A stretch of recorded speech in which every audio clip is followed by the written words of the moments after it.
मेरा प्यार अधूरा होकर भी पूरा था। मैंने ग्रेजुएशन में दाखिले के बाद क्लासेस अटेंड करने का फैसला लिया, क्योंकि मैं उस दर्द से निकल कर आगे बढ़ना चाहता था, अपनी लाइफ में कुछ करना चाहता था। मुझे आज भी याद है वो कॉलेज का पहला दिन, जब मैं क्लास में था। सब लड़के लड़कियों से अपनी जान पहचान बढ़ा रहे थे और मैं गुमसुम सा कहीं खोया हुआ था। हर रोज़ मैं कॉलेज जाता था। हर रोज़ से मेरा मतलब जब कॉलेज खुला रहता था और मैं जाकर एक कोने की सीट पर बैठ जाता और बस कहीं खो जाता था। ऐसे ही दिन बीतते चले गए। मुझे नहीं पता था कि कोई मेरे ऊपर नज़र रख रहा है, क्योंकि मैं तो अपनी ही धुन में कहीं खोया सा रहता था। पर मुझे कुछ दोस्तों ने बताया कि कोई तुम पर नज़र रख रहा है। मैंने उन्हें इग्नोर कर दिया, क्योंकि वो अक्सर ऐसी बातें कहते रहते थे।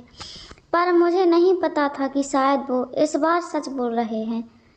पर मुझे अजीब लगा जब मैं ये महसूस किया कि हाँ, कोई तो है जो मुझ पर नज़र रख रहा है। पर फिर भी मैंने इग्नोर किया, क्योंकि मैं नहीं चाहता था कि मेरा दिल फिर से टूटे। लेकिन एक दिन वो अचानक मेरे पास आई और मेरे बगल वाले चेयर पर बैठ गई और बोली, हाय, आई एम रूही। मैंने थोड़ी देर सोचा और फिर हिचकिचाते हुए बोला, हाय, आई एम मोहन। और फिर मैंने उसे इग्नोर कर दिया और वो चली गई। और बाद में मुझे एहसास हुआ कि मुझे उसके साथ ऐसा नहीं करना चाहिए। और मैंने ये सोचा कि कल कॉलेज जाकर मैं उससे माफ़ी मांगूंगा। और मैं अगले दिन कॉलेज चला गया। वहाँ पर जाने के बाद मुझे पता चला कि वो तो आई ही नहीं है। और कुछ देर तक जांच पड़ताल करने के बाद मुझे पता चला कि उसकी तबीयत खराब है और एक सप्ताह के लिए डॉक्टर ने उसको आराम करने के लिए कहा है। और जैसे ही ये बात मुझे पता चली, मुझे लगने लगा कि एक सप्ताह और मैं रोज़ ये सोचता कि कब वो कॉलेज आएगी। आखिरकार वो शनिवार को कॉलेज आई। मैं बिना टाइम वेस्ट किए उसके पास चला गया और बोला, हाय रूही।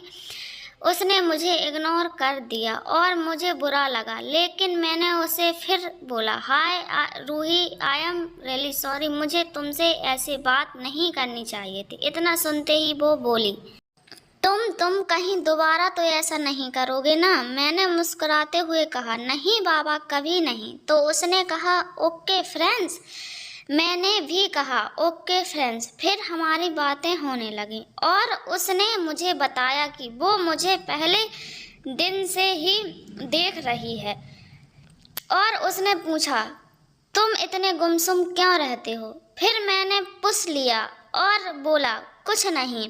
और उसने मुझे बड़े प्यार से अपनी कसम देकर सब पूछ लिया और उसके बाद हमारी बातचीत और भी गहरी हो गई। हमने एक दूसरे से मोबाइल नंबर एक्सचेंज किया और फिर हमारी बातें घंटों तक होने लगीं। इसी बीच हमारी ग्रेजुएशन पूरी हो गई, मेरी नौकरी लग गई और हम एक दूसरे के साथ और ज़्यादा टाइम बिताने लगे। एक दिन अचानक मुझे उसका फ़ोन आता है और वो घबराते हुए कहती है, माँ माँ माँ, मोहन। मैंने कहा, रूही।